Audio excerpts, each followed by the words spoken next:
Baik, Assalamualaikum warahmatullahi wabarakatuh. Perkenalkan, nama saya Fajri Eko Prasetyo.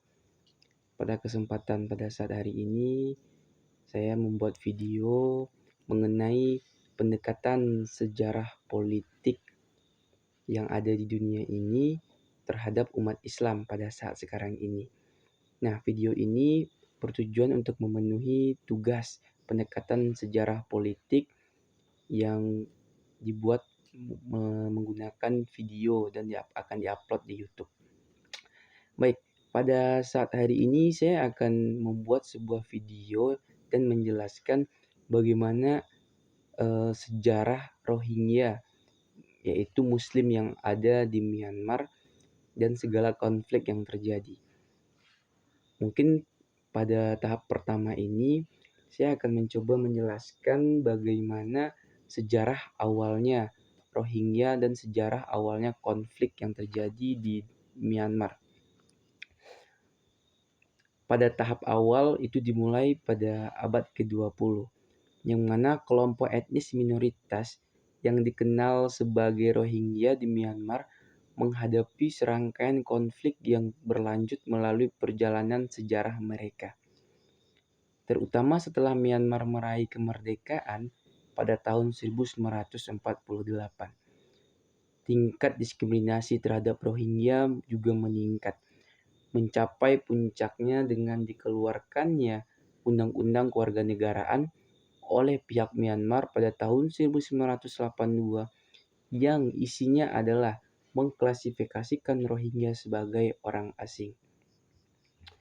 Lalu, perjalanan konflik ini semakin rumit pada tahun 1990-an.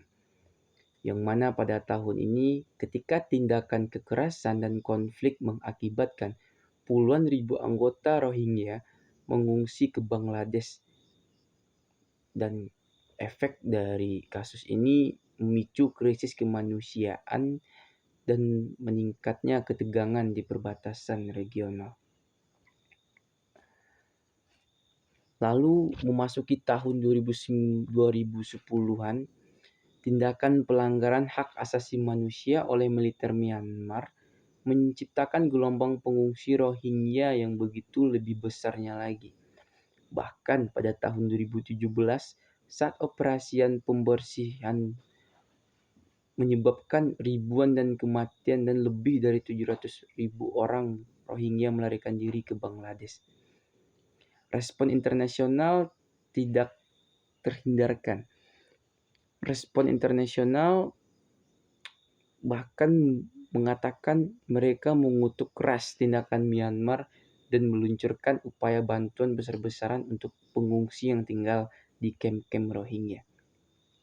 Namun, dari analisa saya, internasional merespon bagaimana kasus ini terjadi di Rohingya. Namun respon mereka itu hanya sebatas kepedulian saja. Namun tidak ada bentuk tindakan pembebasan terhadap kekerasan yang terjadi di Rohingya ini. Karena bagi saya PBB itu sangat bisa menyikapi dengan keras dan sangat bisa menyikapi dengan tegas dengan kasus yang terjadi di Rohingya ini. PBB itu adalah Perserikatan Bangsa-Bangsa yang mana mereka sangat menjunjung tinggi, dan awal terbentuknya mereka juga karena banyaknya kasus hak asasi manusia yang terjadi di dunia ini, sehingga terbentuklah yang namanya organisasi PBB. Namun bentuk respon ini yang tidak jelas menurut saya. Respon yang hanya sekedar perhatian, tapi tidak ada bentuk aksi nyata untuk memberantas atau setidaknya menengahilah, atau bisa dibilang kalau untuk hasil akhirnya bisalah menjadi sosok organisasi yang hadir dalam penyelesaian permasalahan ini.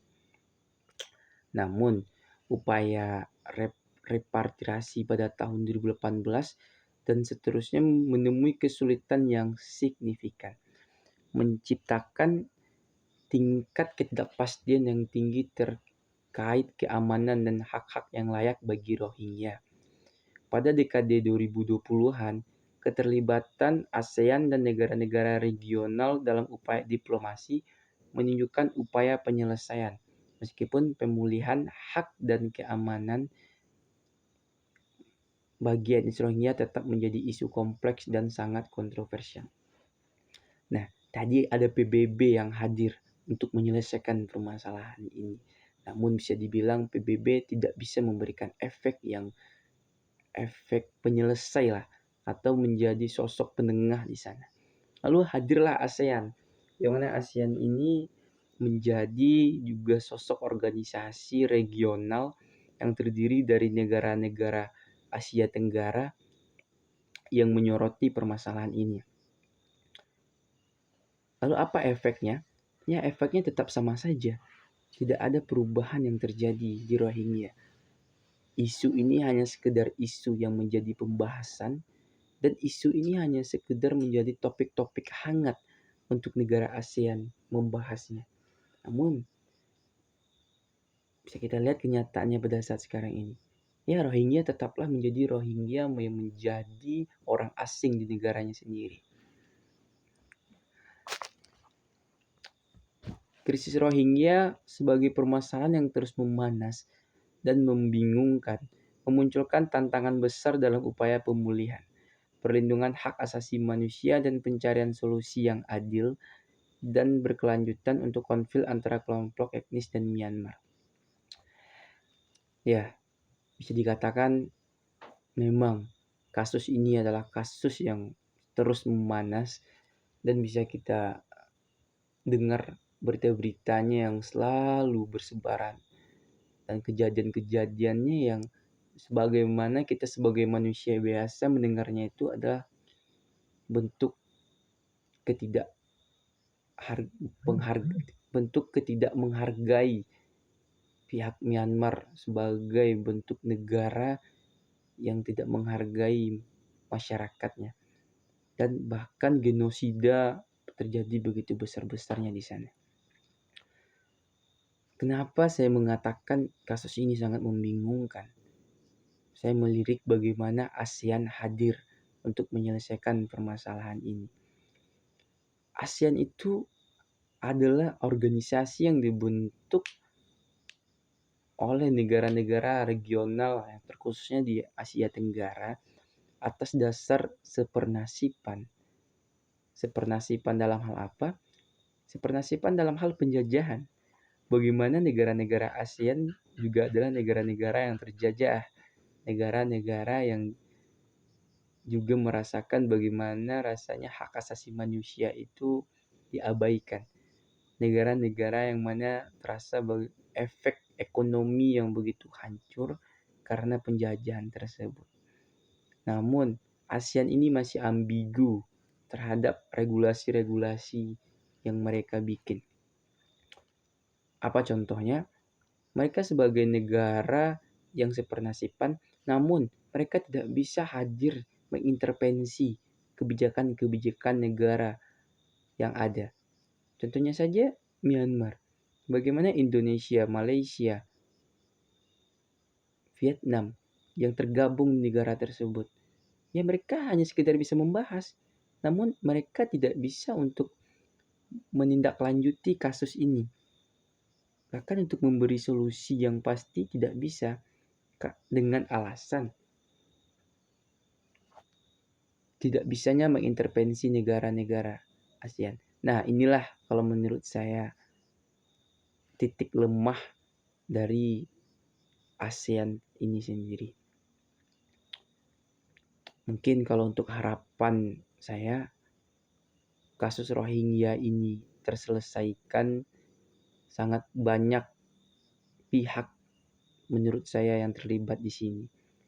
Dan tidak hanya sekedar tidak terlibat dalam membahas saja, namun juga ada harus bentuk aksi yang nyata. Mungkin bisa mengirimkan pasukan-pasukan perdamaian di negara ASEAN. Mungkin bisa mengirimkan bantuan-bantuan terhadap korban-korban yang telah terjadi. Ya, mungkin bisa kita lihat bagaimana penduduk-penduduk dari Myanmar atau bisa bilang Rohingya yang mengungsi ke negara Indonesia, bisa kita lihat di Aceh baru-barusan ini, dan bahkan di Bangladesh yang begitu banyaknya. Mungkin itu menjadi salah satu contoh untuk menolong dalam kasus ini. Namun percayalah, jika tidak ke titik permasalahannya diselesaikan, kalau tidak ke titik pemerintahannya yang harus mengubah kebijakan, mungkin harapan yang saya inginkan mungkin hanya sekedar harapan saja. Ya, mungkin sekian dari saya untuk tugas ini. Bagaimana saya di sini menganalisa pendekatan sejarah politik yang terjadi di daerah Myanmar, terkhususnya kasus Rohingya ini. Nah, apabila ada kata-kata saya yang salah dan tidak sesuai, saya mohon maaf, karena saya juga belajar di sini dan juga pasti dalam tahap menyusun kata-kata yang pas. Nah, apabila ada kata-kata saya yang salah, saya mohon maaf. Saya akhiri, wabillahi taufiq wal hidayah. Assalamualaikum warahmatullahi wabarakatuh.